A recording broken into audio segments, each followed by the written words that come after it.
much.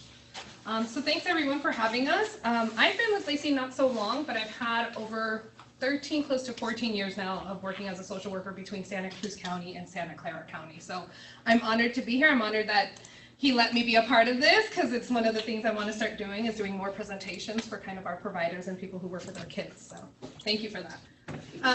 So part of the objectives that we're going to discuss today is we want to show you a little bit of learning of the developmental facts of children 0 to 5 and the red flags to look out for.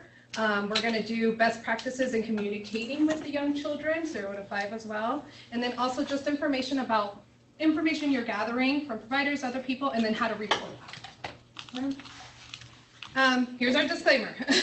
We are not here to teach you anything that replaces trained individuals in child development. We are social workers.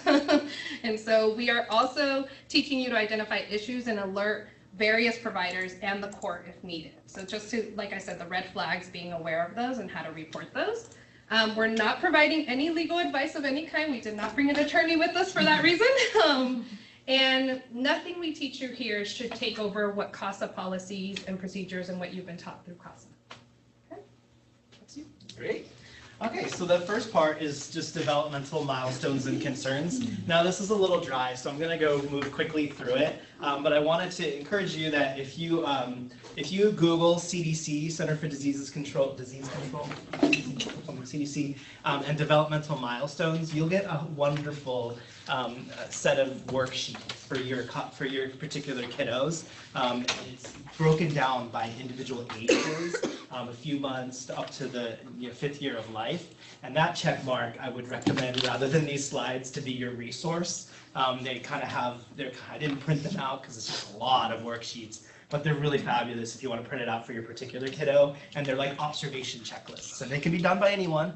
You don't need to be professional. They're little things that you can see whether they're hitting all the milestones that I'm about to talk about, and if there's another like separate checklist for like concerns. But we'll go through just kind of a brief overview of these, and then we'll go into other parts a little bit later. So the first kind of major age range is the first few months of life, so from birth to 2 months old. And the way that typically when we talk about developmental concerns and milestones for kiddos is we break them down in these categories: physical and motor, social, emotional, and language. And then we also talk about, this is a list of what you should be seeing. So this is the ideal. These things are done through developmental psychological research based on just statistical averages, right? So what do most kiddos birth to 2 months old can do? What can they typically do, okay? So our population, as you're probably well aware, if you've been doing this for a while, it's going to be outside of these norms more often than the general population. So sometimes these are, you have to kind of take them with a grain of salt, because you're not going to be seeing these behaviors too often with our kiddos. And maybe before we get started, could I get some theories on why you all think that our kiddos are going to typically fall within these normative ranges? Because their parents haven't been communicating with them, doing the normal things like talking to them and playing with them. Right, so for parental concerns, maybe they haven't had the opportunities to develop like maybe the average family, or right? What else? Yeah. There might be some developmental delays due to drug use during pregnancy and things like that. So there might be some drug and alcohol use. There may be some genetic conditions that maybe the family is predisposed to. Unfortunately, they're higher prevalence in the populations we work with, the low income, low socioeconomic status. You see a lot more of those physical problems. What else? I can see too, not reacting to loud noise when it's just noisy and consternation around you all the time. You stop reacting after a while. Okay, but what's underneath that? Like, why would they not react to noise anymore? What could there be their environment before we encounter them? It sort of becomes the norm. The loudness a chaotic environment, right, is what you're saying. Like a lot of chaos. And what we're using now, domestic violence, more broadly, is what's the T word that everyone's talking about now? Trauma, right? So that's kind of more simply why you're not going to see like too many of these things. But let's go through it. Yeah, reacting to loud noise you've already covered. Making quick and jerking movements. These are the things we want to see, remember. When on the stomach, moves the head from side to side. sees objects 8 to 10, 12 inches away, smiles spontaneously. That's a really key one in terms of like emotional development as well, like that you want them to just kind of be happy when something is happy. You're concerned when you don't see these things. Sense of trust and security, making eye contact, cries to demand attention. This is a really important, this is like their job right here, cries to demand attention. This is literally like the only thing they should be doing. Like that's how kiddos communicate at this point, is that they cry or they don't cry. So that's the two basically languages that they have, right? Includes in response to adult speech. Again, I'm just gonna fly through these. Red flags, so we've talked about this already, exposure to drugs and alcohol in utero. It's really interesting, in my career, alcohol has way more of a deleterious effect on the child's development than a lot of methamphetamine and cocaine, a lot of the other drugs that we're seeing out there. And there's still some damage. I'm not saying go drugs like during childbirth, but there just seems to be a lot more developmental progress and recovery in kids that are maybe meth exposed than it's compared to alcohol. So it's really interesting. And a lot of people think that's kind of counterintuitive. Safety, okay, this is my spiel. So I serve on their child death review team in this county, and we see so many preventable child deaths for kiddos under the age of 1 because of unsafe sleeping practices. So really, I'm trying to indoctrinate CASAs to go out there and make sure we're looking at these homes. Is there a lot of stuff in the crib that might be indicating that they're using the crib for storage and not for actually sleeping with the kiddo? So we recommend, the big campaign in our county is alone, on its back, and in the crib. ABC. Alone, on the back, and in the crib. So no stuff, big stuffed animal. Even those baby bumpers have fallen out of favor. A lot of them could just, in the first year of life, really block the airway. And basically, the first year of life is kind of what we say, but if the child can't do this on its own, then how's it going to get out of a pillow situation or a fluffy blanket, right? So once you see the kiddo doing that, then we get less concerned about kind of unsafe sleeping practices. So just that's my little spiel there about that. Other red flags, yeah, the other, not reacting to sudden noises. You want to, see the caregiver's response to the baby. Obviously, if the foster parent just got the baby, that's going to be kind of a new relationship, so you can't really evaluate that. But if they've been in the care of the foster parent for a year, or maybe you're visiting the kid with the birth parent and there's concerns, how the caregiver's responsiveness. Maritza's going to talk about attachment later, which is like super important there. And we talk about being colicky, being like really upset for no obvious reasons. So we kind of generally think that 2 to 3 hours a day is not great for anyone, but kind of within the normal. But if it goes kind of excessive over that, kind of in the 3-hour range, up to 3 times a week, we're going to be a little bit concerned about that child. And that's a general theme when we talk today, is like, I teach my social workers like Goldilocks. You guys remember the story of Goldilocks? Yeah. Some people don't know it, so I actually just want to recover it, right? It's the Goldilocks and the 3 bears, and Goldilocks goes in and is what the chair is too soft, or the chair is too hard, and this one's just right, or the porridge is too hot, and the porridge is too cold, and this one's just right. That's really what we're talking about here in development. Sometimes there's they're concerns that they're crying too much. That's a concern. And sometimes they're crying too little. That's also a concern. So really the Goldilocks principle really holds well in development. Like what you kind of want that just right in between. If they're sleeping too much, there might be a concern. If they're sleeping too little, there might be a concern. And so what we can do is use kind of the averages that we have from kind of statistics around the population, what usually kids do. And we're trying to look for that Goldilocks. Remember the Goldilocks. So their next age range is 3 to 6 months old. So they should turn their head easily while on their back. At about 4 months, you're expecting that they can roll over without assistance. 5 to 6 months, more steady head strength, so holding it on their own, not so wobbly. Can hold her head up, during tummy time, just when they're on the mat, on the floor, on their tummy. And maybe they can hold their head up a little bit longer. Stands with support, of course, bringing their feet to their mouth. I always love to do that. Responding to smiles by smiling. Babble sounds are common here. Da, da, da, ba, ba, ba. Laughs in response to a style tickles, and so laughs in response to a smile, a tickle, or a gentle bouncing on the knee, and response to his own image in a mirror. 6 to 9 months old can transfer objects from one hand to the other. So just simply this motion. starts to crawl, maybe can sit without support, begins to develop discrepancy and awareness of strangers. You are, they get more, you are my parent, or you are someone safe, and you are a stranger. And Maritza's going to talk about the significance of that in terms of attachment a bit later. Awareness of emotional tones, your voice, happy, fear, and sad. Can play games like peekaboo, enjoys the element of surprise, babble sounds like goo and ga, responds to their own name, maybe just turns their head, like, hey, what's up? Not like that, like just turns their head, understands simple words, and is starting to explore kind of cause and effect. Like when I cry, I get fed, or when I laugh, they do something funny. It keeps going, that kind of cause and effect. It's that testing of the external world, right? 9 to 12 months old, so walks with assistance, walks with help.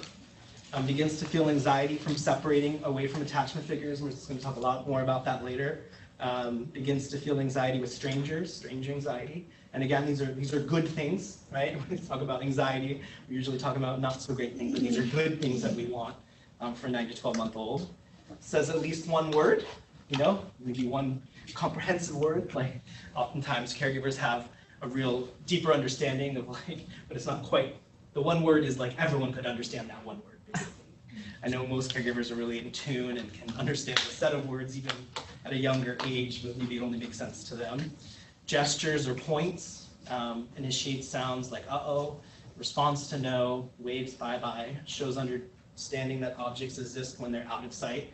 So that's the kind of like, have you ever done that game with the kiddo, a hide and seek, where you just cover your eyes and they're like, where are you, right? And so that's pretty common before the 9-month, that they're like, oh, you just disappeared. When 9 to 12-month-old, that starts to disappear. They don't believe that anymore.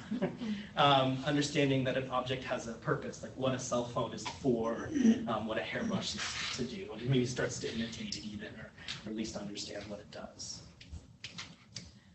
Again, I'm just breezing through these, I'm sorry folks, but it's really more important that you kind of download these and see them in action when you get there with your the 5-year-olds.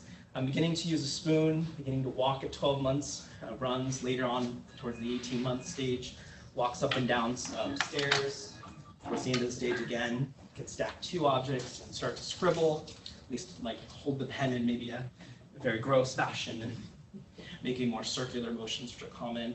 Imitating older siblings or children, signs of distress when their attachment leaves. So this is just increasing the severity as earlier stages, they're gonna get more distressed by the attachment figures, usually the mom or the parent leaving, says mama, dada intentionally. So it's not just randomly, it's like sees you and then calls you that. Understanding more words that can express, such like brother, mama, ball, dog. So this is just like object labeling. Like can start to have a few words and knows what that is. So red flags for up to 18 months, doesn't use their eyes to what we call tracking, follow objects, hands are tightly fisted, legs are still. This really kind of, you don't want that. You don't want that kind of extremities are really significant for a baby, and when they're really kind of tense, that could be a sign of either kind of a physical therapy issue, or could just be like anxiety. Does not sit alone, will not yet roll on their tummy to the side at 10 months, so they can't do that by 10 months.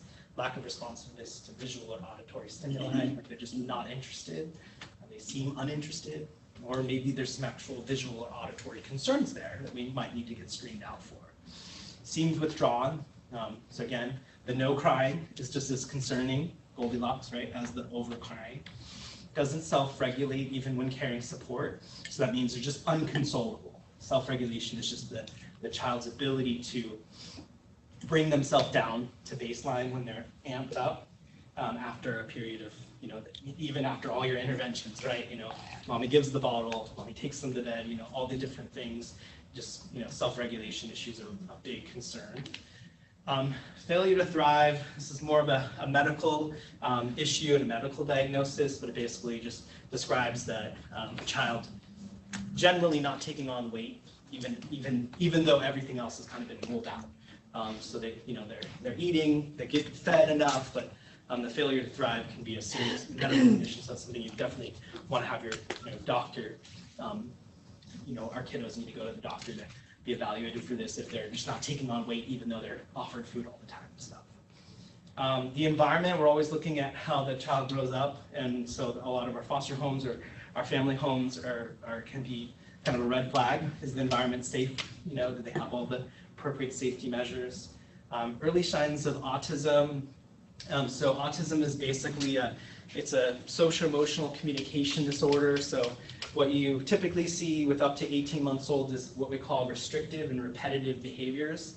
So the typical one, I think, is like the rocking back and forth, or if you see them play with toys, that's why it's really important to kind of observe with your eyes. And this is, as a CASA, you probably listen with older kids, but with these younger kids, you're going to be watching them a lot. When you see them play and they're just repetitively moving the blocks, or they're maybe really obsessed with how the blocks line up, and kind of things have to be in a certain order. And you know, sometimes we even test them. We move the block kind of out of the way and see how they deal with that. And sometimes they just break down. They're really upset with it.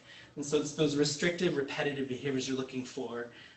That's usually the earliest warning sign. Later in life, when they go to school, which is usually typically when we first diagnose autism, which is later than we would like, that's when we start to get the social emotional piece, where you realize that they're not really relating to peers, they're not really communicating, you know, in the same level that their peers might be. So the RRBs are going to come and be more present in the play or before you even get to school age. Yeah. Would there be lack of smiling also noted by that age? Yeah, that's how you could tell the social emotional piece, is if, yeah, the smiling is not reciprocal, like mommy smiles at the kiddo and the kiddo doesn't smile back or seems uninterested in that. It's a good sign. But definitely, I think behaviorally, the restrictive play can be a pretty good warning sign. I forgot to mention, any questions? Yeah, we don't have questions online. No questions online yet. Fire questions as we go. So informal.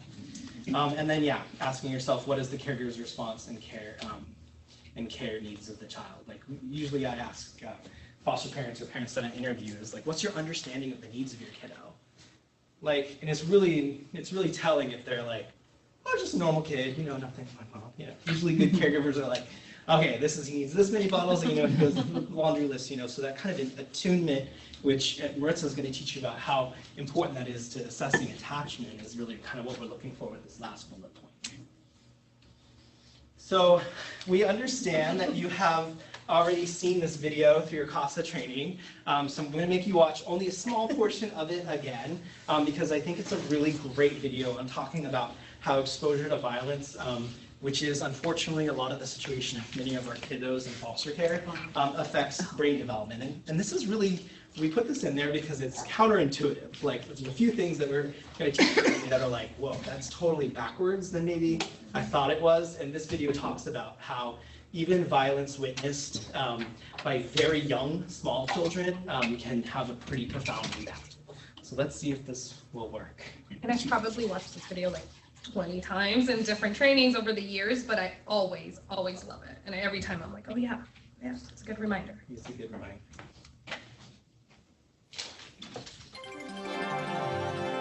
A little old, as you can probably figure out. Oh no, there's an older one.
Because of the way the brain works, you will always remember your very first roller coaster ride.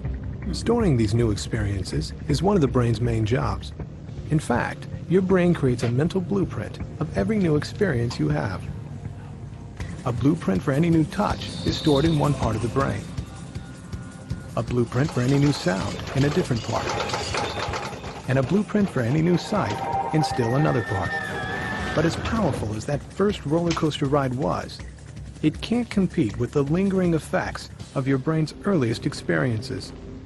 Although you have no conscious memory of this part of your childhood, it is these very first experiences that literally become the building blocks for your whole life. Unlike other organs, the brain is undeveloped at birth, and it is waiting for experiences to shape how it will develop. The amazing thing about the human brain is that the younger you are, the more sponge-like your brain is, which is the reason that children in 3 years can learn language, can learn to walk, can do all kinds of incredible things. But the very same biological sponginess that allows us to rapidly acquire language is also the same sponginess that makes young children more vulnerable to trauma than older children. We have the opportunity to do police ride-alongs to a domestic violence situation, and so this was actually the first call I ever rode along. It was dinner time, and they were having spaghetti for dinner. It was dripping down the walls, the kitchen table was overturned, and we had 3 children in the household. Looking at this whole situation at the time, we said, no evidence of physical harm, the kids are fine. We learned differently, of course. The boy in the corner was classic behavior that we see with kids who have had chronic exposure to violence. He would just completely zone out, numb out as things started to get scary. The 6-year-old little girl on the chair blames herself for what's going on, but actually it was 4 years later that we really appreciated who had some of the most profound or severe harm coming out of this situation, and that was the 6-month-old baby who was now 4.5 and had seriously injured another child in preschool. It's literally the opposite of the way most people think about this. Most people think young children, they don't really understand what's going on and they're resilient. But the fact is, if anybody's impacted more severely, it's the younger child.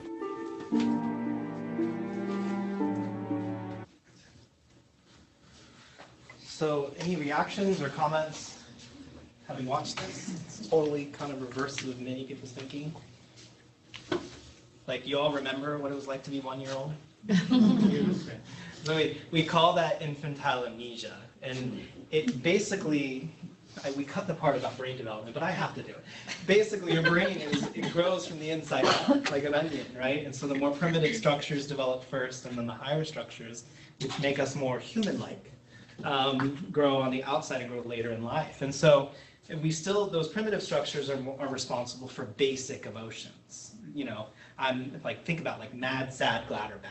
Like just like very simple, like not complex ones. Like I'm upset because, you know, I didn't get my coffee this morning. Like more like basic, like just, you know, feelings of like scared or feelings, you know, fight, flight, or freeze, as we often say. And so those structures are developed very first and in the first few years of life. And so that's, you know, even the infantile amnesia, the fact that you can't remember the first few years of your life, that's because the memory part is your outer brain. It's the part that develops a lot later in life. But it doesn't mean that when there's a lot of violence and a lot of things happening in your home that can still trigger the primitive brain and can send a large imprint on that brain that lasts, as you can see in this video, when they say the kid beat up another kid like later in life. So the downstream deleterious effects of these really early traumatic experiences, you know, it's counterintuitive. Like, oh, we can't remember when we're 1.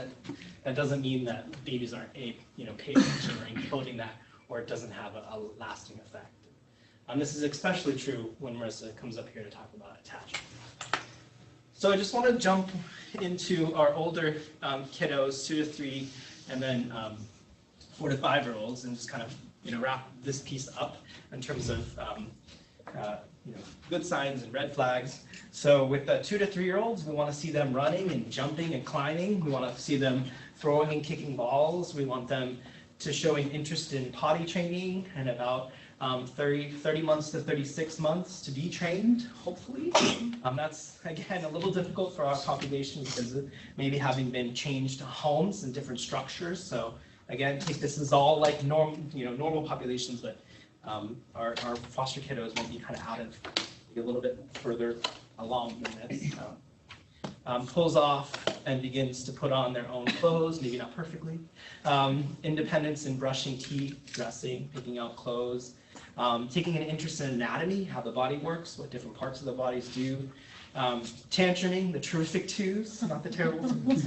Yeah, there's actually a developmental reason for that, and basically when the physical body is more advanced than the brain, the mental body, that kind of creates a really conflict. Why in kids' terrible twos is because they suddenly have to have this separation, individuation from their caregiver, which can be quite frightening for them. They suddenly have to, they can explore their external world, they can physically move around, so it's really, really important that they have a strong attachment figures, because that could really contribute to a not so great terrible twosing. What's the next, interestingly enough, we talked about, 0 to 5 in the video, Dr. Bruce Perry. If you read any of his books, he's fantastic. He has so many good books. Absolutely love his books. The Boy Who Was Raised a Dog is a fantastic read, little short stories about working with some really traumatized kids in his practice, I believe in New York. But he talks about this being the most spongiest, right, in the video. What's the kind of second spongiest time? It's kind of a little bit of trivia here for kiddos in development. Any guesses? Adolescence. Adolescence, exactly. And it's interestingly enough, when we talk about we're talking about what adolescence being kind of horrible sometimes, right, to us. It's the second separation individuation phase. We talk about terrible twosing is very closely related to what happens in adolescence, because it's that experience of independence and increase and less interdependence on the caregiver that really creates a lot of internal strife for kiddos. So it's interesting that there's a lot of parallels, and I've seen in my practice, kiddos who've gone through some pretty bad, terrible twosing, sometimes they're going to go through some bad adolescence experiences. So it just all depends on, of course, their life experiences there. So they're going to want their routine to be really the same. This is kind of normal. Most kids crave structure.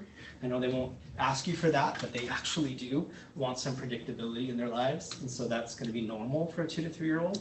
Language and communication, putting words together like I do it. If it's not perfect, or her hit me, maybe it's not conjugated the right way, but they're starting to string these words together and kind of in a grammatically close way. And maybe their vocabulary is between 20 and 200 words. So again, this is not, you're not required to sit there and count up all their words. Like, it's just, generally speaking, kind of understanding. That's why it's a huge range. 3 to 4-year-olds can throw a ball, balance on one foot for 1 second, copies and draw shapes, use scissors. They're usually potty trained, engage in solitary play. And when interested in peer activity, will join the play. So so there's this emergence, from 3 to 4 to 4 and 5-year-olds. Then they suddenly become more interested in social play, but usually where they start is kind of alone play, and they really struggle with sharing with 3 to 4-year-olds. They like praise, and praise increases their interest in sharing, and so they do it for self-motivating reasons. Beginning to understand limits and rules, beginning to understand danger, seeking adult attention and approval. This is a lot of that attachment system. Identifying emotions, happy, sad, angry, simple emotions, right? Not complex ones yet. Making simple choices, engaged in pretend play, so active imagination. We definitely want that. You want them to have like a lot of fantasy. Like it's not a warning sign, it's a good thing. A vocabulary of approximately 1,000 words, asking questions, and speech is becoming more understandable. And then finally, 4 to 5-year-olds, which is just the scope of the training we're talking about today. They can manage their own toilet needs, except maybe nighttime accidents. They can stand on one foot, hop, can walk on tiptoes. Hand-eye coordination is getting better. Primarily playing with peers, not so many solitary play. So again, that shift you're seeing from solitary play to peer play. And usually it's what we call parallel play, so it's kind of like close, but we're both doing our own thing. And then later in life, you expect them to be more cooperative play, where they're actually engaged in the same activity. So that's kind of the phase, solitary to parallel to cooperative. And then, feeling sympathy for others. I think we don't really give this enough attention, but of course we need to assess their kind of empathy level. Can they start to take on? This is the first time in their life where they can take on the other perspective. And we talk about an infant like 0 to 3 as being schizoid is the old Freudian word, but it basically just means self-absorbed, right? And that's kind of maybe a survival technique. And so for the first time from 4 to 5, you start seeing them start to take on the perspective of the other. and understand that their needs are independent of others' needs. So it's an interesting time. Language and cognitive, they can draw a person with a head, body, legs, and arms, even if it's a stick figure, still doing it. They can understand 3 to 4 step simple directions. Okay, get the Barbie doll, put them in the toy box, and close the toy box, right? And so these are great tests for you as CASAs. When you're out in the home, you see a 4 to 5-year-old, see if you can get them to do a 3 to 4 command thing, and maybe try 2 command, maybe try 1 command, see kind of where they're at in terms of your concerns for them. Telling longer stories, reality and fantasy can be mixed. It's oftentimes that it's fluid, which makes our job a lot more fun with these kiddos. Wait, did that really happen or not? Count to 10, recognizing numbers 0 to 9, knowing 4 to 6 colors by name, knowing the days of weeks, months, but cannot tell time yet. A compensatory measure that we use with their time telling often in our office is to use calendars, to use print out a physical calendar if you need, because they can't really tell a week to them feels like a year. So it's really good to, and then put on that calendar things that they can remember. We call it signposting. It's basically okay, remember Christmas? Okay, remember your birthday? Okay, so between Christmas and your birthday, how many times did this, that kind of stuff is, using natural, because our construct of time, which we've all socially agreed on, is not that 4 to 5-year-olds quite yet until we've brought them along, have them buy into that. And some. Oh, and I wanted to just add too on the part of the kids mixing fantasy and truth. Like Nathan said, it makes our job very, very hard. I'm sure it makes your jobs very hard as well. But I think the bigger point is making sure that keywords you ask them to elaborate on, right? So you'll have a kid, oh, he came into my room, oh, he scares me, oh, but we tend to not ask, well, who's he? We assume, oh, it's the perpetrator or the person who's, on the reports. And I've had a kid tell me, no, it's the dragon. And I'm like, I didn't even think there was a dragon involved, and so it takes that out of the context of where I wanted to kind of take it and be like, oh, this is really dangerous, and then I realized it's a dragon. I got nothing on a dragon, so, just the point. Yeah, put that in a report. Which dragon? And then just one, again, I'm trying to fly through this because I don't expect that you're going to memorize all this. Go back to the worksheets. But red flags for a kiddos 3 to 5-year-olds. Excessively clinging, distress, exhibiting sexualized behavior of concern. Again, normal anatomy is okay, but actual maybe sexualized, especially with 2 people type of play is what we're concerned about. Child does not seek comfort, right? Seems we all want a hug from our caregiver or maybe a good juice box, those sorts of things that comfort us. Maybe they're just not interested in that. A hypervigilance, which is the stress response, which is over the top, right? We talked about not responding to loud noises, but hypervigilance might be over responding to even the littlest of noises. Again, our Goldilocks principle. Refusing to speak, aggression, refusing to speak. I don't like that. I mean, how can we demonstrate motivation about refusal or not? So just maybe not speaking is what that should say better. Aggression. Child's theme play is themed around violence, abuse, lack of eye contact. Again, I think someone in front here mentioned that for maybe a concern for autism. Unable to focus, getting easily distracted, and parent-caregiver reactions to behavior and discipline strategies, understanding needs and signals, attunement, which we're going to talk about a little bit later, and caregivers' own mental health needs and stressors in the environment can often have a negative influence on all of these behaviors and be a red flag. So you definitely want to always interview that caregiver, ask them how they're doing, how they're handling a very stressful, what can be a very stressful caregiving situation. So Brett is going to take us through a case scenario. Okay, so I don't know what's best, and do you guys prefer to read it, or does someone want to volunteer to read it out loud? I hate reading out loud, so if someone takes that over for me, I would appreciate that. Or we'll make Nathan do it. That works. See, that was easy. Read it? Yeah. All right, Sia is a 9-month-old child and has been placed in a foster home after she was removed from her parents due to neglect, exposure to intimate partner violence. Mother has a history of alcohol use. Sia has been in this foster home for 3 weeks now. Sia, when put down on the floor, sits and looks down, foster mom continues talking to social worker. We'll pretend like social worker Casa. Maybe we didn't edit this, sorry. Sia continues in the same position after several minutes. Then the foster mom picks up Sia and places her in the playpen. Sia is lying down. Social worker Casa talks and smiles to Sia. Sia does not turn to look towards where the sound is coming from or smile at Casa. Social worker Casa continues to work at engaging Sia for some time. Sia then turns her head away from Casa. Social worker Sia does not cry. Foster mom is not concerned and thinks Sia is adjusting. So yeah, as a CASA, walking into this situation, do you have concerns? And if so, what are they? There's no wrong answer, let's say. I think the biggest red flag is that the child doesn't cry. Yeah, absolutely. Kind of going back to what Nathan was saying on the developmental part, right? If it's no crying compared to a lot of crying, so we want the Goldilocks berry, as I call it. Yes, thank you. Any other concerns you guys would have, Yash? She just isn't engaging. Right. There's no engagement with the social worker and the foster mom doesn't think there's any problems. Right, so a bit of that avoidant, like not being stimulated, not having the And reaction. turning away.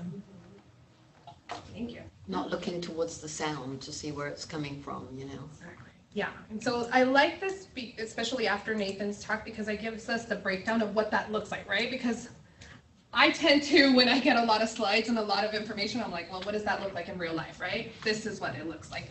The red flags, there's a couple that you guys have identified, and I think that's pretty good. Do you see anything else, Nathan? Well, knowing that the history of IPD and mother's use of alcohol use, so I think those are the other two. Yeah, Anything else? I think that's, oh, sorry, go ahead. I just have a question. How much CASA gets an opportunity to observe this kind of behavior? You mean like how do you get that opportunity? No, I don't know how much time the CASA is spending with the child to even see that there are issues like Right. this. Right. Yeah. One of the things that I would, in reading that, I would sort of do things to test to see whether or not the child can actually hear, since the child is not reacting the way you expect at that age. So that would be my first concern, whether or not there was a hearing problem. Sure. I think that's a good place to start, do the like snapping noises. And just really quick, just to address that, I don't know, to be honest, what CASA's kind of procedures and policies is about how much time you spend with your kiddos. Should be a minimum of 12 hours a month, so. Hi, so I'm the Director of Programs for Child Advocate, so There we go. thank you for asking that question. It's not going to be set up, I don't know who asked the question, but it's not going to be set up from the beginning that you get X amount just to observe the child. You should schedule that though. And with a child this young, you're not going to schedule the first time to see the child where you zoom in, pick them up and take them out. You're probably naturally going to say, can I spend some time? Can I be there for a little bit? And you might do that for several visits, 2, 3, 4 visits until the child feels comfortable, because at this age, the child also might have some of that stranger danger coming on. And you want the child to feel comfortable with you. You want the caregiver, in this case, foster parent, seems like they would probably be okay with you taking them out immediately. But you also, since it could be other circumstances, you want the caregiver to feel comfortable with you. So in the circumstance of a 9-month-old, you should naturally have quite a few opportunities to sit and get to see the interaction between caregiver and child. If you do not, that's a concern. If the caregiver is like, I'll meet you at the door, here's the baby, that's a concern. And you should come back to your supervisor and or the social worker to talk about that. I couldn't agree more. I think that's kind of the way to go about it, and making sure, you know, whether, I think with foster parents, it's a little easier sometimes, right? They're like, yeah, come on in, right? With the biological parents or family members or NERFOMs, whatever it might be, it does get a little tricky, as we know. Look at Liz. But I think it's the best effort you can put in, right? And get people involved, get Lacey involved, get social worker involved. And they really have to realize that you're a mentor for their child. Right? I think our parents are a little put off. They're in the system. Oh, you're a social worker, or wait, you work for the court, you know, when you spell out. And CASA is very confusing for our Latino population, because they hear CASA and they're like, a house, you're going to be a house? And I'm like, I'm not giving you a house. But it does get a little tricky, but I think when you spell it out, court appointed, like it gets a little scary. And so they're like, no, I don't want someone that the judge sent to my house. So it's about wording, how to get it in there and how to make them feel comfortable and realize that I'm just here someone for your child, like another mentor, another support. So, sorry, go ahead. I just want to share some of our online. Yeah, please. And they said major concerns, the child should be interested in the new CASA social worker, and also a concern is not responding to her name. Yes, excellent. Thank you, online. Yes. I was just going to say, I think that these things also have to be done over time and in conjunction with the caregiver, because what you observe in the moment, this child's only been in the home a couple months, been separated from the previous caregiver, don't know what that, so that could all be part of that same trauma. Yeah. But if this goes over a period of time, then and this is where the assessments get, so it's not like you're going to just do one observation and make all these conclusions. It has to be done and in conjunction with the caregiver. We're not facing these things at different times, so I think that's really important. I agree, and I don't want to take out this, like, kids do have an adjustment period, so I would take her concern and say, okay, I'm going to add it to my basket of other concerns. There was one more? No? Maybe? I forgot what it was now. That's okay. Oh, I know, just that when she takes her and puts her, what did she put her in a playpen or something? She put her on the floor? There didn't seem much sign that the caretaker was giving any emotional comfort, like normally you don't just take a child and put him somewhere else, you kind of give him a hug, Right, so. right, of course, yeah. Perfect, thank you guys. Any other questions on this or comments? Online? I need to keep remembering those others. Okay, so as Nathan mentioned, I'm going to touch on attachment and bonding, more so on attachment more than anything, because that is a big piece of what Lacey looks at when we're looking at caregivers and children, especially 0 to 5. So attachment is the relationship developed between the infant child and a parent, primary caregiver, in the first 2 to 3 years of their life. How this relationship is formed is dependent on how a parents respond to the child's needs for care, comfort, and security. So that's attachment. Bonding is parents' strong feeling of love and care helps cement the bond toward the child. The bonding experience can develop, creating a more permanent bond with that child. And so we look at both of those and we find that both of them are very important. So with attachment, we break it down. Secure attachment is kind of like the normal, right? It's what Nathan and I were, or what Nathan was talking about. It's where the kid will go to mom, stranger danger goes to mom, seeks mom or parent pretty frequently. Insecure, we fall into 3 categories. We fall into avoidant attachment, ambivalent attachment. I don't use preoccupied, but I know he's sitting there, and disorganized. So I'm going to break it down for you guys. So avoidant, and I like this chart this way because it tells you kind of what the parent is doing and kind of the child's response. That makes it easier for you guys to kind of see both sides. So the parent is avoidant, decreases ability to comfort the child, pushes the child away. The child's response is going to be, I'm loved if I'm not needy. So that child starts to become, the behavior starts to ease, right? And starts to instead just be a nice child so that because they're seeking that attachment, right? Parent is uncomfortable with physical closeness or intimacy. And we've seen this. There's a big cultural part, which I'll talk about later, which means the child then becomes self-reliant on themselves. The other one is parent is emotionally distant. The child's response to that does not rely or ask for help or comfort from that parent. Questions on that? I don't want to go too fast. And statistically speaking, I just want to jump in. The avoidant type is one of the more common one that you might see if you were going to see an insecure type.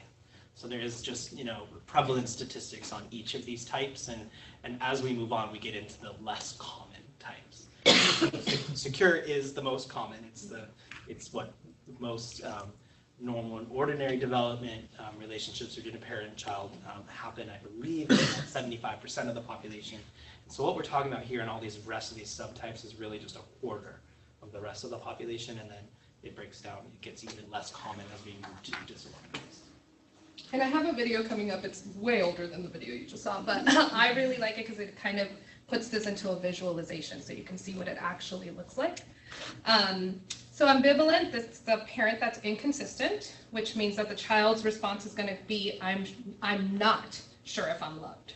So the questioning of it being very ambivalent. They start to kind of be anxious, insecure. The parent who's unpredictable, the child's response, I'm not sure about other people. So that's where that mistrust starts and the anxiety raises.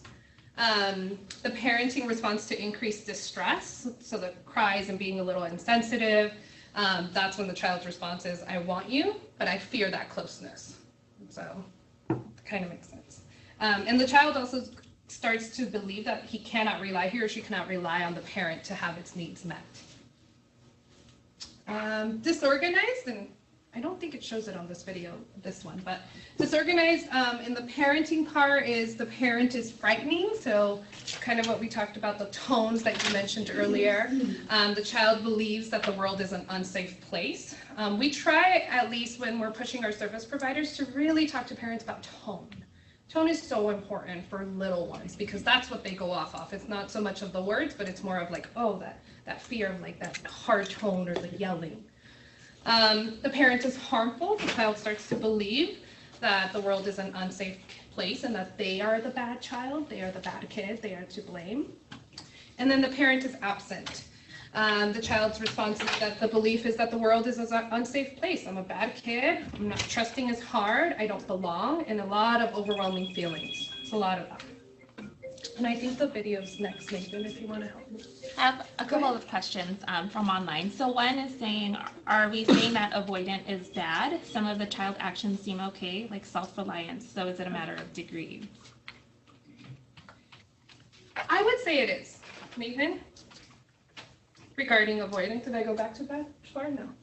Yeah, I mean, the first, it's a bad thing in this concept. I mean, self-reliance is good for older kids, toddlers, right? 0 to 5. Yeah, this is the goal. And we want them to be little, adults one day. But what we're talking about here is the first 3 years of life, and self-reliance, or sometimes we call that parentification, or being over-parentified, doing way too many things and not just being a child. I think that's really the concern here in terms of self-reliance. So I agree with the online user that it is a desirable thing, but not particularly at this point in the child's development.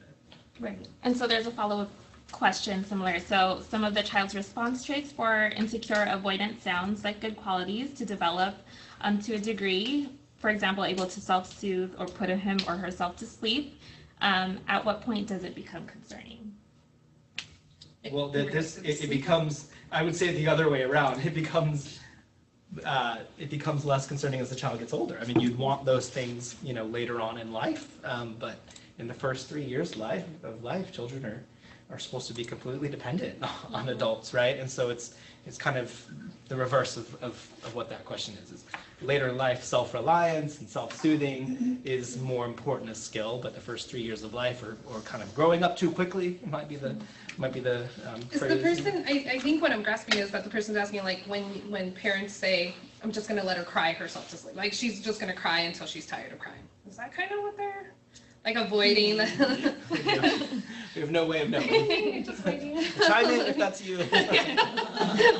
Yeah, I agree. I think it's really looking at the age, right? And really making sure that the response is appropriate for that age, right? We do want children who are going to start learning, being more reliant and more, but I don't want a child who's behaving based out of fear or like the avoidant of the parent, right? I want the child to behave because, and also 0 to 3, I mean, what's behaving? I mean, that's it's an interesting stage, and I like doing this presentation because of the 0 to 5. It's a very complex age, and I think you guys are in the home, you're with these kids, and half of the time when I'm with that age, I'm just like, I don't know if this is right. I don't know what you've been going through. And so it's a larger picture, right, with the little ones, more than above 5, where we can actually have a full conversation with that child and say, well, what's going on, right?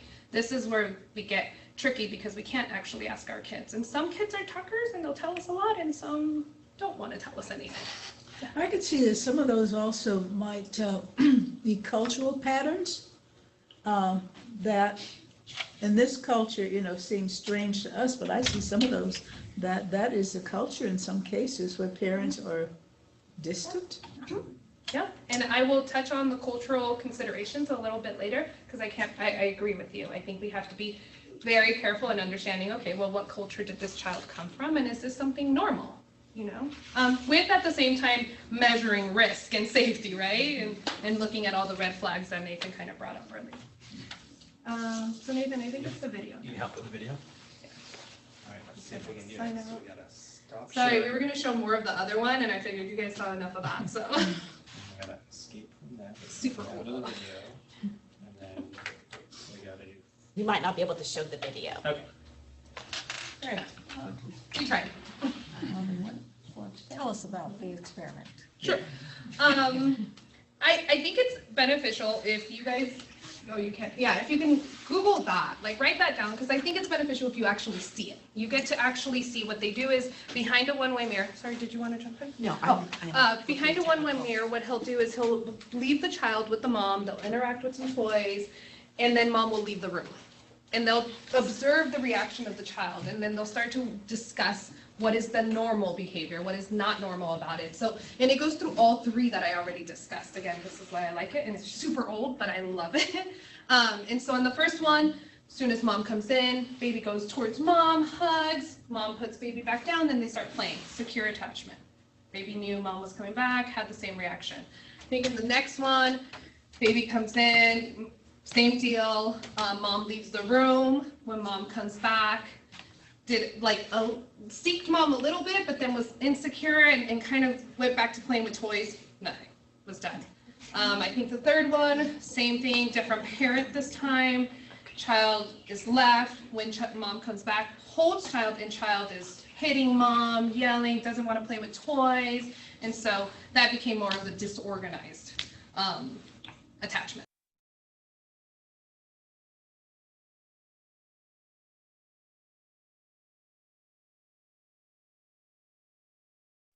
You could actually, the reason we show this video, we talk about the strange situation is because you could mimic this in your first meeting. And obviously we're not here to like stress kids out or, cause unnecessary trauma, but you could do something like when we as social workers go out and see a young kiddo for the first time, we often tell the foster parent like, hey, don't tell the kiddo I'm coming. Don't prepare them. I'm gonna come Tuesday at 3. Please don't, tell them about that. I'm just gonna be there. I just want to observe. I want to be a wallflower for like the first 5 to 10 minutes. So just, kind of let me in and go about your day. And we kind of ask the foster parent if they're willing to do this game with us. And what it is it's like a strange situation. It's exactly what the video was going to show you, that this researcher had never met the child had never met this person. So you're actually testing the stranger danger of the child, and it could tell you a lot about how the child reacts to a new stranger, who the child relies on, who they go towards in order to seek safety, all these different things that Marissa was describing. So it's kind of a fun thing. Again, call it off if it's distressful, if you just like the kid is a mess. It's like, okay, I'm done. Let's introduce, let's coddle, let's get them, redirect them to a game or something else, or maybe come back another day. Like I always tell my social workers, sometimes you got to go back. You can't just do it all in one visit. So it's kind of an interesting test for younger kiddos to kind of see what their attachment system is like, and maybe try to behaviorally observe and categorize where they might be in terms of avoidant, ambivalent, or disorganized, or secure. Hopefully, I saw a hand. Yeah, I had a question about that because once I went to a preschool where to see my kiddo the first time, and I was really thrown off when this other kid, who did not know me, ran up to me and was smiling at me and hugging me, and then later on he was playing, he fell, and instead of going to a teacher for comfort, he came to me to soothe him. So Red flags. Yeah, definitely. Bells, the minute alarms. he hugged you, I was like, red Yeah, flags. the minute that he's sitting in your lap and hugging you in the first 5 seconds of meeting you, definitely very concerning, but not our client. Sorry. What can you do? Preschools are hard. You're not like a controlled lab environment like this video. Like when you have one kiddo, you have like massive amount. I mean, we've embarrassed to say this, but we've had a social worker in our office interview the wrong kid at a preschool before, so it happens. There's a lot of kids there, but so They gave her the wrong kid. they gave her the wrong kid. It wasn't. But you seem like you had a follow-up. I was wondering, is there like a certain age where it's more concerning, or? Yeah, generally the 0 to 18 month is attachment and formation, and then about 18 months to the second year of life is when we consider that attachment to be fully kind of formed, and then really 2 to 5, like that should be definitely solidly formed. towards one particular caregiver. And again, this is a gross generalization of development. Like I've been teaching you today, it varies in the population, but yeah, I think everyone generally agrees 0 to 18 months is in formation, and kind of 18 to 2 is when you should see it start to solidify one of these areas. So we typically don't run, well, there's interesting, I went to grad school in New York, and we would show some of these videos on infants, and they could actually try to classify them into these categories based on facial patterns and the timing between how the parent smiles and then the baby reacts. So there's some interesting body of research that says that you could try to classify it earlier, but generally the strange situation isn't used until like 18 months, second year of life. That's when we consider it really kind of starting to fully form. Yeah. So I'm not sure, I'm not sure if you really went over the disorganized attachment yet, but what happens, so when you have a foster child who has had several caregivers from 0 to 5, and they've maybe formed a bond, and then they've been taken away, and now they have another one, and then they've been taken away, and now they have another one. And so there's definitely problems and issues there, and what do you do about that? I mean, how do you deal with it? You're not going to like it. Here's the solutions. I mean, aspirationally, it's to getting them into a solidly formed primary attachment figure. So that's what we talk about, permanency and not moving them around. Right. It's also why in our courts, we move a little faster on the reunification side of things for children under the age of 3. They only get 6 months of FR versus 12, which is typical. So we are concerned about them getting, into a home with a stable, secure attachment figure. And honestly, that's probably the most significant thing that we can do. Everything else is going to be kind of a patchwork. It's going to be kind of shoring up and delaying the inevitable. So if they can stay in this, so like I have 2 kids, and they are with one foster mom now. If they can stay there, the older one is the one who has more of a problem with attachment because she's been moved 3 times. How can I, as a CASA, make her feel safe and secure, and at least maybe with me, like she has someone who will always be there for her, even if she gets moved again. Yeah. Well, we could turn this training into a whole Well, and I attachment think training. we do talk about like the do's and don'ts with CASAs and how to reassure a child who's asking you, But am I I would going to say be moved the again? same Am I thing gonna? with you, is you would just remain, if you can be that continuity, at least one person in this young kid's life, that there's this concept called secondary figures, which they're really, unfortunately, they're usually fathers, and they tend to be people who are backups, maybe just in case, break the glass if the primary attachment's not available, and I think that is kind of what you might be to this kiddo. I mean, I would need to learn more about, that relationship, obviously, to determine that, but that can be incredibly helpful. It's the concept is basically like when the primary attachment figure kind of is as absent or missing, the secondary attachment figure can be there to mitigate the damaging effects of losing that primary. So you might be that person. And I think saying exactly what you just said here right now, like, I'm here, I'm going to be here, reassuring that there is at least one person that is there. Yeah.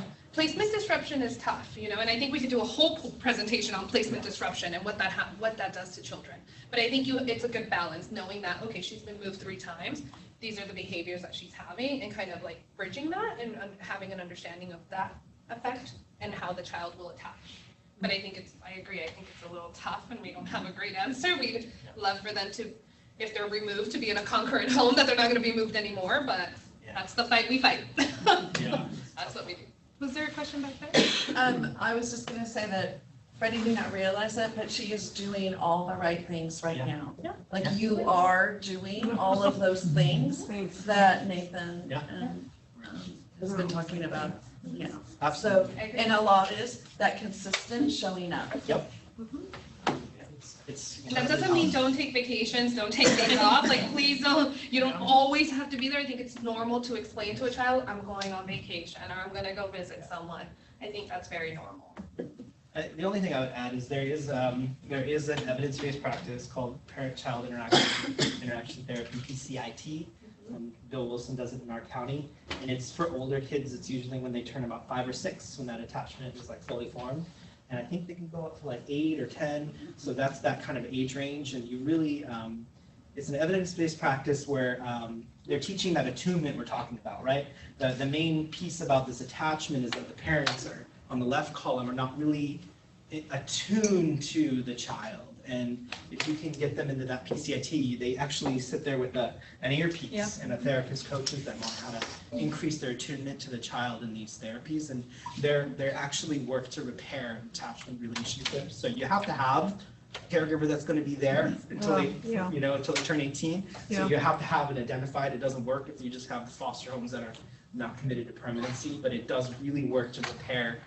So maybe for your kiddo when they're a little bit older and there is an identified primary attachment figure who's going to be there for a while, that might be a service recommendation to consider. So it might be something to bring up to the DFCS social worker. Okay. Have we considered that here? It seems like she's all over the place with her attachment. Okay, thanks. How quickly, once a child is in a new foster situation, how quickly would you expect that attachment to kind of start to form? Well, yeah, there's no. I think it depends on their level of trauma, depends on the caregiver. I think there's a lot of different components that would either delay the adjustment period or maybe have that diagnosis because there is an adjustment period. And I think it depends on a lot of things. How many other kids are in the home? Did they come from a chaotic home and are entering a chaotic home where they might adjust a little quicker because they're used to that, like someone had said, that's common. But I think it depends. So as a CASA, we're just looking to see where they are, what situation they're in. They're not attached, they are attached, how long does it take in? That's why I say it's a lot of different pieces, and I think we're touching on just one, but a lot of different things that you have to look at with these kids, right? And what could be contributing to either that behavior or the lack of that behavior, right? Yeah, and I just want to say it's not about attachment or not attachment, it's about the quality of attachment. And that's really important. All humans have a form of attachment. It's just we're concerned when there's certain types of attachment. So it's really, we're talking about quality rather than absence. So it's just their quality of their attachment might be kind of dysfunctional, if you will. Doesn't really bring people towards them. Should we take a break? Yeah, or do you want to do these last two and then we'll take a break on that? Okay. Also, you should Google attachment in adults because they have great studies about that. And they'll give you a wide opening as to how attachment as a young child actually affects you as an adult. It's really, really interesting. Yeah. Okay, so I think we're going to do a couple more and then we'll take a quick break. So we talked about, I mentioned I'm going to bring up cultural considerations. This is a big one because you're going into people's homes, right? Different cultures, different customs. And so customs, beliefs, actions, and values of people of a racial, ethnic, religious, or social group. So things you should look at are the values about the family structure, roles in the family unit, the rules. As mentioned before, you could be walking into a parent that's avoidant because that's how they were raised and that's part of their culture, right? And so taking a look at like the actual structure of the home. Health beliefs and treatment, this comes up a lot and I feel like I've seen it more recently, is that parents won't do medical treatment due to religious beliefs, right? And then we get really upset because we're like, no, this child needs it. And so bridging that and making sure that we're very, not just culturally competent, but culturally sensitive, right? Because this is the child's family or the home that they're in.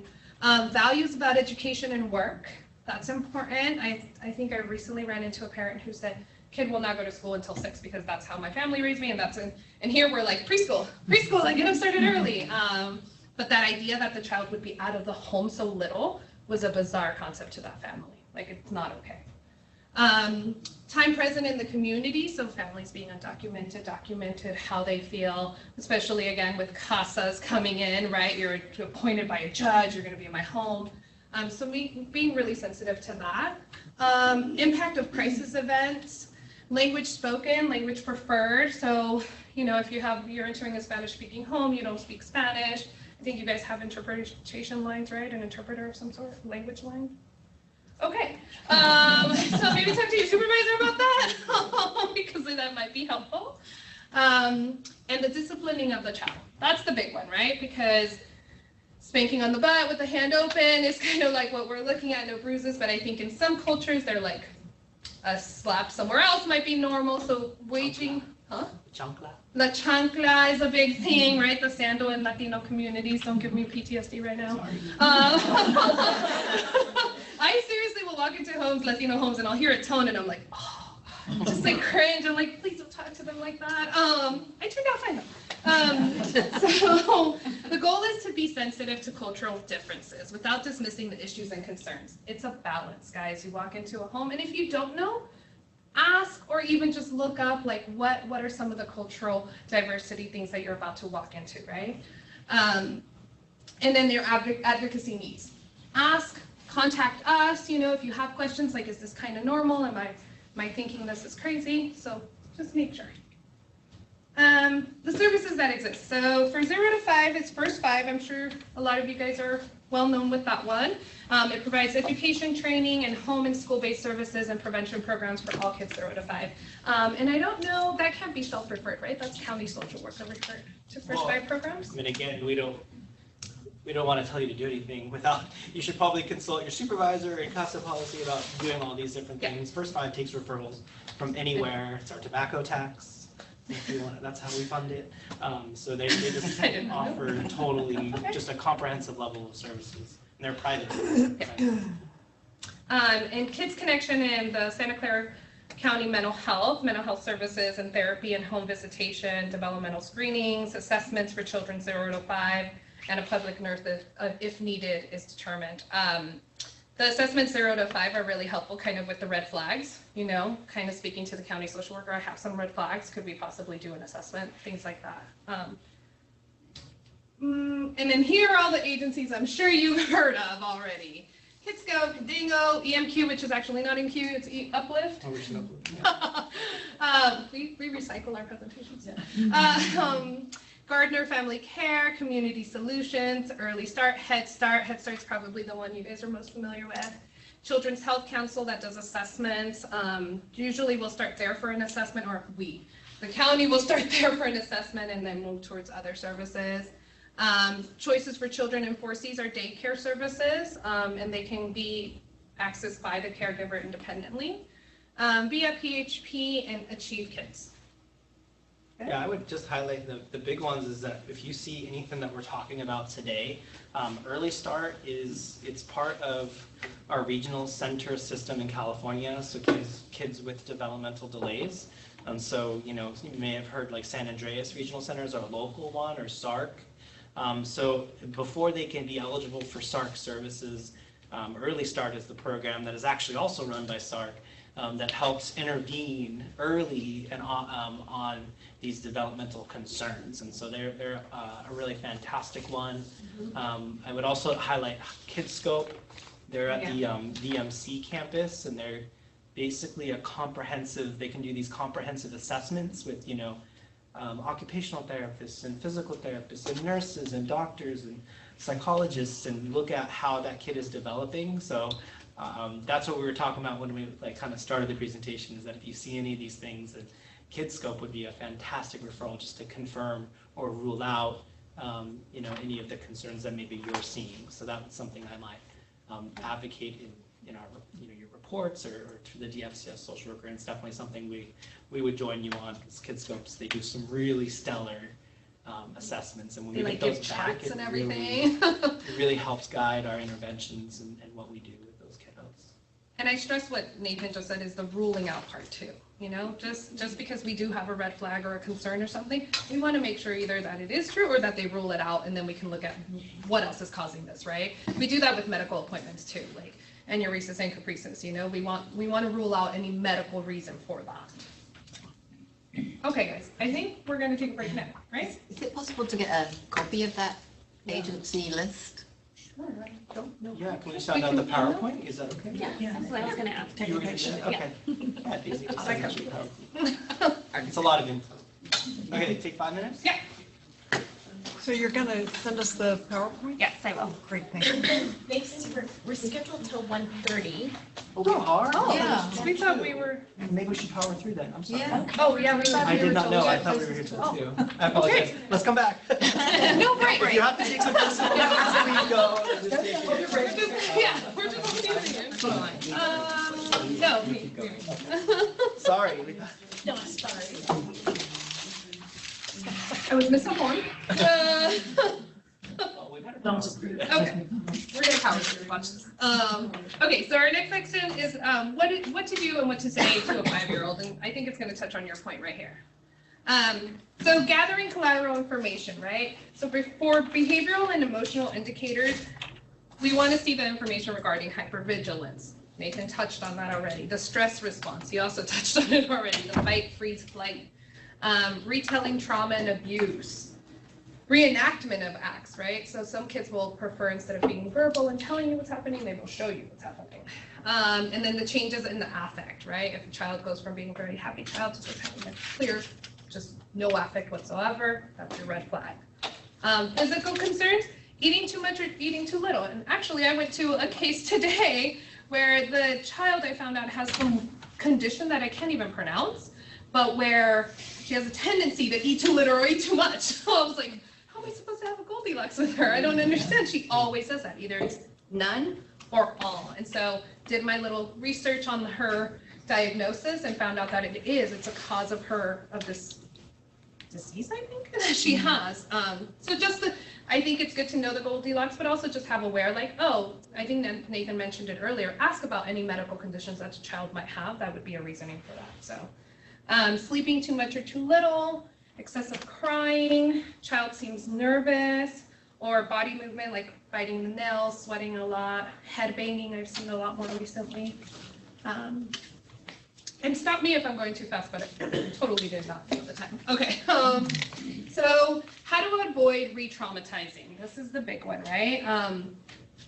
Children are gonna ask you, how long will I have to be in foster care?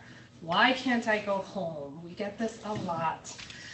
So I think the bigger piece is kind of what we told you, is validate their feelings. Just really normalize it for them. Let them know that you're understanding of what's going on, but you really don't have the answers. We don't even have the answers. We go out and we'll interview the kids and they will beg us to tell them, am I going home next court hearing? Tell me I'm going home. And we don't know. That's always my answer. I don't know. It depends on the judge, sweetie, you know? And I try to just be as compassionate, because it's a heavy question, right? And they want answers. And they don't like when they don't get answers.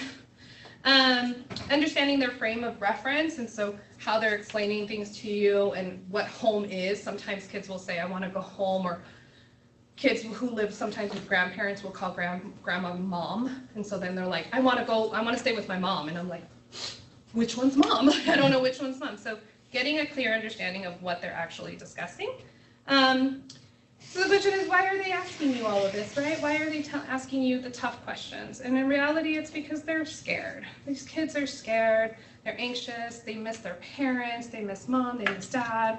I always say this to people I work with. I've never encountered one kid, no matter how bad, and I think, Nathan, you told me you had one kid, but who tells me, I don't want to go home to my mom. They all want to go home to my mom, to their mom. And that's tough, right? Because we run into that every time. And I think it's just about being very sensitive and very compassionate with that very heavy question. You don't know when they're going to go home. You really don't. Do not make promises. I have learned this the hard way. You can say, I know you want to go home, kind of like, normalizing it. I hear what you're saying. I do not know when that's going to happen. Is there anything that you're worried about? Right? So you're not just stopping them, but you're giving them a chance to tell you, like, well, I'm worried I'm never going to go home, or I'm worried I'm always going to be at Emma's, the foster mom, or something, right? So just getting them to talk about it a little bit more. Yeah. Are these parentified kids that begin to take care of the parent that you're talking about? What do you mean? The child is more the parent than the parent. No, I know what parentified means. What do you mean with your question? When they're saying you go home, are they looking to take care of the parent? Yeah. I think, I think honestly, it's missing that person. It's missing either the person, and it depends on age. I want to be really clear. We're doing 0 to 5, but I think when you have an older kid who had an attachment bond from 0 to 5 with their mom, and now they're 8 and are removed, they had a clear attachment to that parent, and so they're going to miss that parent. And it's not always, I think, like, oh, I need to go home and take care of mom, you know, or I need to take care of my baby brother who's with mom, right? I think sometimes it really is genuinely missing their parent. Regardless of how bad that mom or dad are, kids will always choose their parents. I've done this for 14 years. I've never heard different. I wish I could tell you otherwise, and sometimes it pains me when they tell me they want to go home to a really unsafe home. Looking at you again, Liz. But I think it's our job to understand that we got to normalize it, put eyes in the home. You guys are our eyes. That's why we love CASAs so much. You guys get to be there after we and the county is gone, right? And that's what I hope always, is that the parents or caregivers that you guys are working with will keep you there in whatever aspect, if that's once a month, Christmas, whatever it might be. That's what I would prefer. And then explore the worries and normalize it, right? It is a scary place. It's scary to be in foster care. It's scary to go to a new house.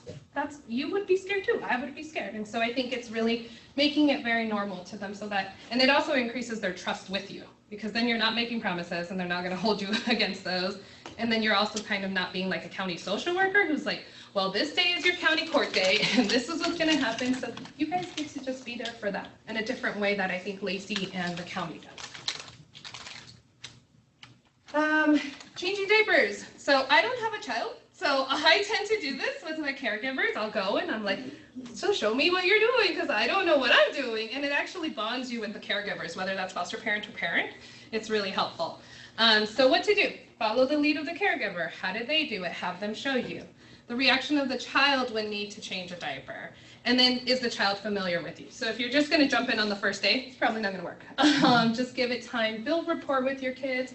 Let them see you, especially little ones. They just get attached to face or something, like if you have a specific ring, they'll remember that, oh, you're the lady with the ring, or you're the lady with the curly hair. So that tends to be helpful for them, especially with children. They'll get to see a resemblance. What to say and do with a 0 to 5. So get to know them, watch them, observe them. I think sometimes it's helpful, like I think your director, I think she's gone now, you're safe. She mentioned earlier that, just go and sit and watch them, see what it is to play with them or play with other kids, know their routine, get to know the child's level of comfort, like I said, in a lot of homes, kids don't like other kids, and so they get very uncomfortable with other children around, or certain ages. You'll start noticing, like, oh, they're okay with babies, but they're not okay with teenagers, or vice versa. Sometimes that happens. Getting to know how the child responds to new people. So if there's like a CFT meeting, I hope I'm not throwing out terms you don't know. If there's a meeting in the home with the parents and the team, right? Get to see how the kid reacts to kind of everyone on that team, and then you'll get a gauge to how they act with strangers. Get to know the child in the home of the caregiver. I know this might be hard when the kid is still with the parent and, we're dealing with dependency or whatever, legal guardianship, but I think it's helpful to know what they're like in their own home or in the caregiver's home, if that's foster parent, NERF home, whatever it might be. But being in the home is really important, especially in the beginning, because they need to see you as someone who's in their circle, in their trust circle, and that goes with being at home. We tend to see kids. Actually, I think I see kids half and half. I'll usually go to the school first, and then I see them at home, but that's just because I need privacy to interview my clients. Get to know what helps child regulate, smooth calms them, like a security blanket. Sometimes it could be, don't let them trick you with the candy. That's not it. But just make sure that you're aware, especially once you've built that rapport and you're taking the kid out of the home. I think it's important just to know when you're out there what's going to suit that kid if they have a tantrum in the middle of the street in front of McDonald's, right? Be prepared, because it's going to happen. Get to know the special needs of the child. So like I mentioned, talk to the caregivers or talk to the county social worker if you can't get through to the caregivers about medical issues that might be coming up. Get to know what triggers the child. So that comes from providers, caregivers, whoever's working with the kid, county social worker, or even on the history of the child. For some, it could be loud noises. For some, it could be, like I said, a tone, a place. So just be aware also, because you want to make sure you don't also trigger the child. So if the kid had a really horrible experience at the, Chuck E. Cheese, maybe don't take him to Chuck E. Cheese, right? But you wouldn't know that unless you actually ask and get a list of like, okay, these are the triggers, stay away from parks, or you'd be amazed what some of these kids' triggers are. So just ask. Exercise calm and patience and caring affect. I'm sure you all can do that. Do not talk bad about mom or dad. I think this is where I gotta usually bite my tongue. I am very opinionated and I love what I do, and I'm very protective of my children. All of them are my children. So just remember, take a deep breath and think, I'm here for this little one. My feelings towards this person cannot influence how I work with this client. Which creates the conflict of loyalty too, because if you're talking bad about mom, then you might get on their bad side and then we lose a cousin. So, and consistency. I can't stress that enough. Be consistent, let them know what days you're gonna be there. If you're not gonna show up, give a call to the caregiver. They remember, even if they're 3 or 4, especially 5, they'll remember you not showing up. Also be careful when you promise that you'll be back. Things happen, we get sick, accidents happen, family emergencies happen. Don't promise the next visit. I just recommend that personally. Okay, I think, it's still me. All right, I'm on fire now. So collateral information, this is just the information you're gathering from people. Sources other than the children are gonna be the foster parents, the therapist, wraparound or KDA team members, which includes a facilitator, a family specialist, a family partner. So some of our kids have big teams, lots and lots of people. I encourage you to attend CFT meetings, which are child and family team meetings that the organizations have, because then you meet the whole team, exchange phone numbers, and kind of become the little bug in their ear. Become the bug in our ear too. I appreciate that. And teachers. So the idea is that you're getting a report from everyone in their life, whether that's home, school, daycare, babysitter, uncle, doesn't matter, anybody. It's also important to look at the credibility and assign corresponding weight to this information. So is it truthful? Is it not? Are they lying? So on credibility, the credibility of a party is based upon the ability to trust and believe what he or she is saying, and relates to the accuracy of his or her testimony, as well as logic with truthfulness. So, if you have historically a parent who maybe doesn't tell the truth, you're gonna be weary on that one. And then the weight is the weight of the evidence based on the persuasiveness of that evidence. So it goes both. Credible, are they credible? And does it have weight of credibility? So be conscious on when you're talking to people on what they're telling you, and maybe talk to somebody else on the team like, hey, I was told this. Did you see the same reaction, or do you get the same feeling? With my teams, I tend to exchange a lot of emails, because if I hear something, I'm going to ask somebody who's working more with the child than I am, right? We're not service providers. We're not with these kids regularly. And so we really depend on the collaborative work with you guys, with DFCS, with wraparound teams to report these things to us. And mandated reporting, this is my big one. You guys are mandated reporters by law. We are not. We do not report any child abuse. That is not our job. And I'll explain a little bit ahead why. Reasonable suspicion that abuse or neglect has occurred. When in doubt, just report it. If you think the child is being abused, just report it. I can't stress enough that calling the DFCS worker or calling us does nothing, to be honest. I can't report it. I can't do anything. I can put it in a report, but I don't even think I can, actually. So it doesn't help. Just report it. Sometimes you'll give it to DFCS workers and it might not actually make it into the report. They'll do their own kind of side investigation. I just really recommend is call the CANS line and just make a report. I think before you consider what your relationship is with that child, consider the risk and safety of that child. So if you think, oh, I have a really good relationship and the mom likes me and I don't want to report the mom, it goes out the window, guys. It's about the child. And so I need you guys just to call it in. When in doubt, make the call. They'll take everything. And then let them decide. They'll do their investigation and they'll decide whether it's true or not.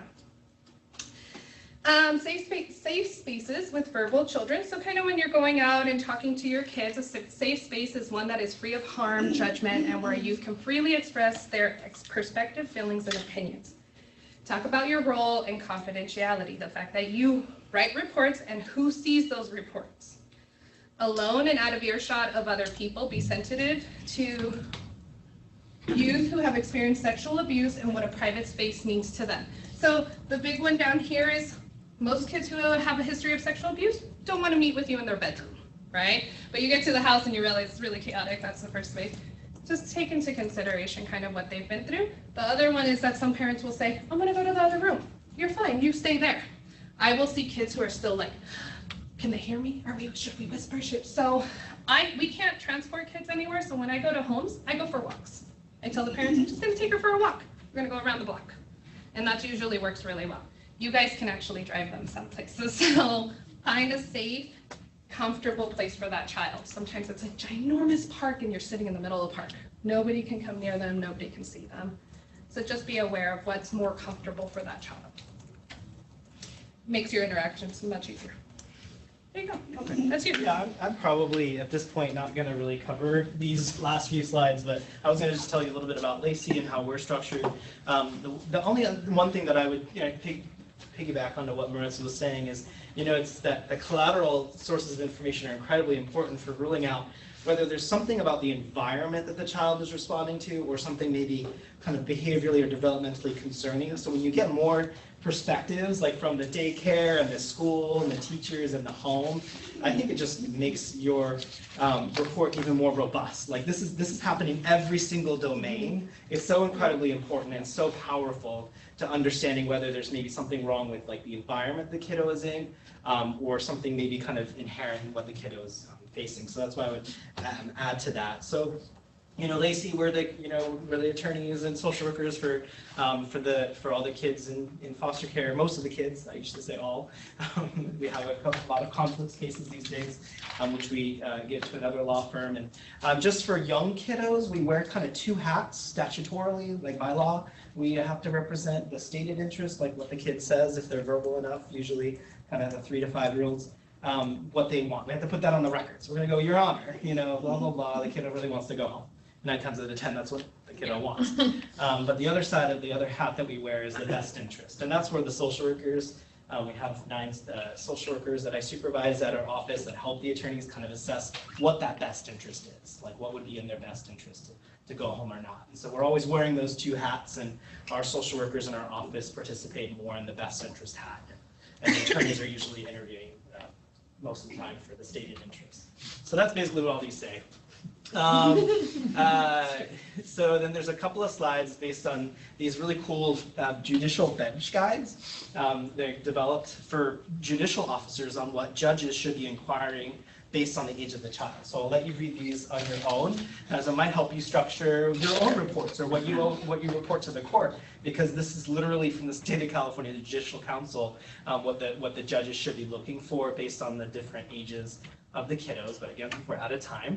And then I just want to highlight, we have this kids in court policy. A bunch of us a couple of years ago, DSCS and County Council and DAC, the parents' attorneys and the children's attorneys came together. We all agreed on kind of when kids should be transported or participate in court.